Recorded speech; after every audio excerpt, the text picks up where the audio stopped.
So మేము first మీ garnish furniture స్టోర్లోకి లోపలికి రాగానే మా కళ్ళు అలా స్టక్ అయిపోయాయి అనమాట. ఫర్నిచర్ వైపు వెళ్ళిపోయాయి. సో నైస్ కలెక్షన్ అండి, చాలా బాగుంది అండ్ ట్రెండింగ్ మొత్తం అంతా ట్రెండీ కలెక్షన్స్ అనే అర్థమవుతుంది మాకు. అండ్ అసలు ఈ ఫర్నిచర్ ప్రపంచంలోకి అసలు ఎలా అడుగు పెట్టారు మీరు, మీ జర్నీ ఎలా స్టార్ట్ అయింది, ఏం చదువుకున్నారు, వీటి గురించి ఫస్ట్ చెప్పండి మాకు. బేసిక్గా నేను ఎంసీఏ హైదరాబాద్లో చేశానండి. Okay. And digital marketing and branding అడ్వర్టైజింగ్లో ఒక 10 years జాబ్ చేశాను. సో ఈ జర్నీలో నేను అంటే కొన్ని బ్రాండ్స్కి స్టార్టప్ నుంచి గ్రోత్ అవ్వడానికి చాలా హెల్ప్ చేశాను. సో ఇదే టైంలో మనం ఎందుకు ఒక బ్రాండ్ క్రియేట్ చేయకూడదు, ఆ బ్రాండ్ని మనం స్టార్టప్ నుంచి తీసుకొని ఒక నేషనల్ మంచి ఒక బ్రాండ్ కింద క్రియేట్ చేయాలనేది థాట్. సో దాని గురించి నేను చాలా ప్రోడక్ట్స్ రీసెర్చ్ చేశాను. చిన్నవి చేసాము, ఒక 1-2 years చేసాము, ఫెయిల్ అయ్యాము, ఇవన్నీ కాదు. సో ఒక సస్టైనబుల్ బ్రాండ్ కావాలి అంటే మార్కెట్లో ఏ బ్రాండ్ లేని ప్రోడక్ట్ ఏదైతే ఉందంటే అది ఫర్నిచర్. బ్రాండ్ ఇస్తున్నామంటే మనం దానికి క్వాలిటీ, సర్వీస్, ఓకే, ఇవన్నీ కూడా మనం లాంగ్ టర్మ్ వరకు ఒక కస్టమర్కి, కన్జ్యూమర్కి కానీ ఇచ్చామంటే ఆ భరోసా ఉంటుంది and they can purchase from us. So అది మా థాట్. అందుకని నేను ఫర్నిచర్ గురించి రీసెర్చ్ చేశాను. అండ్ ఈ జర్నీలో నేను ఇంకా ఎక్కువ చూసింది ఏంటంటే time is a major factor. So time ఇప్పుడు మనం ఈ రోజు ఆర్డర్ ఇచ్చిన తర్వాత మనకి ఒక 30 days డెలివరీ టైం చెప్పినా 30 daysలో మనకు వస్తుందని గ్యారంటీ లేదు. సో అందుకని నేను తీసుకొచ్చిన సొల్యూషన్ ఏంటంటే రెడీ టు డెలివర్ అనమాట. సో ఇందులో హెడేక్ ఏం లేదు, మీరు ఏం చూస్తున్నారో అదే మీకు వస్తుంది. మీకు ఇన్స్టెంట్గా కావాలన్నా కూడా డెలివరీ అవైలబిలిటీ ఉండేలా.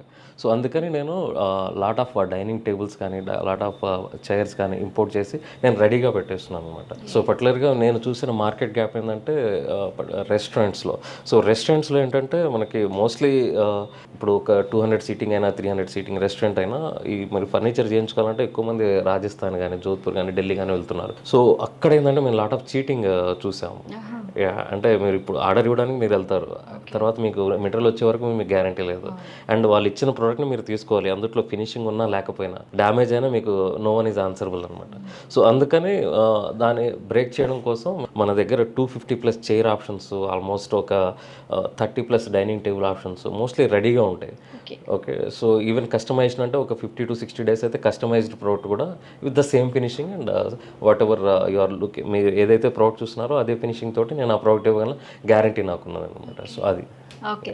సో మనం ఏదైనా బిజినెస్ స్టార్ట్ చేసినప్పుడు ఫస్ట్ డే సూపర్ సక్సెస్ అయిపోయాం మేము అని చెప్తే ఎవరు నమ్మే పరిస్థితి అయితే లేదు.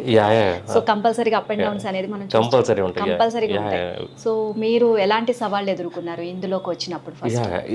Lot of ups and downs అండి. సో ఇన్ ద స్టార్టింగ్ నేను చెప్పినట్టు ఒక ఆర్డర్ డెలివరీ టైం లైన్ అనేది, ఈరోజు నాకు ఒక ఆర్డర్ వచ్చిందంటే నేను భయపడాలి యాక్చువల్గా. ఎందుకంటే వాళ్ళకి టైంకి నేను డెలివరీ ఇస్తానో లేదో నేను చెప్పలేను, వాళ్ళు అడిగిన ఎక్స్పెక్టేషన్ నేను రీచ్ అవుతానో లేనో కూడా నేను చెప్పలేను.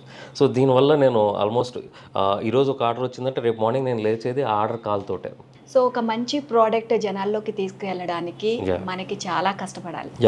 ఒక చెడ్డ ప్రోడక్ట్ మనం జనాల్లోకి తీసుకెళ్ళడానికి చాలా ఈజీగా వెళ్ళిపోతుంది. ఒక తక్కువ రేట్ అనగానే ఓకే అని చెప్పేసి దాని వెనక ఏమీ ఆలోచించారు. బట్ ఒక నాణ్యమైనది, ఇది మన్నికైనది అని చెప్పేసి అది జనాల్లోకి తీసుకువెళ్ళడానికి కొంచెం మనం కష్టపడాలి. సో జనాల్లోకి రీచ్ అవ్వడానికి ఎంత సమయం పట్టింది మీకు? సో ఒక బ్రాండ్ అమ్మాలి అంటే దానికి కొన్ని వాల్యూస్ ఉండాలి, దానికి ఒక స్టేబుల్ క్వాలిటీ ఉండాలి, ఆ స్టాండర్డ్ ఉండాలి. ఇప్పుడు నేను ఓపెన్గా చెప్తాను, నేను ఎనీ కైండ్ ఆఫ్ నా చైర్ కానీ, నా టేబుల్ కానీ 1 year నేను గ్యారంటీ ఇస్తాను విత్ రీప్లేస్మెంట్ గ్యారంటీ. ఈవెన్ ఏదన్నా ప్రాబ్లం వస్తే నేను రీప్లేస్మెంట్ ఇస్తాను అండ్ అదర్ దాన్ దట్ నేను సర్వీస్ కూడా ఇస్తాను. అది నేను గ్యారంటీ ఇవ్వగలను. ఎప్పుడైతే మీరు నాకు ఎనఫ్ బడ్జెట్ ఇచ్చారు అంటే నేను దానికి ఆ గ్యారంటీ సర్వీసెస్ కానీ ప్రొవైడ్ చేయగలను. బ్రాంచెస్ ఎక్కడెక్కడ ఉన్నాయి? సో గర్నిష్ ఇప్పుడు హైదరాబాద్లో సక్సెస్ఫుల్గా ఇక్కడ ఉన్నది అండ్ నెక్స్ట్ మనం బెంగళూరులో ఓపెన్ చేసి 1 year అయిందండి. అండ్ విత్ ఇన్ 6 months మంచి పికప్ అందుకున్నది. సో బెంగళూరు కూడా బాగా సస్టైన్ అవుతుంది, ఎందుకంటే only matter is quality and huge variety of availability. ఈ రెండు రీచ్ ఎక్కువ ఉంది మనకి.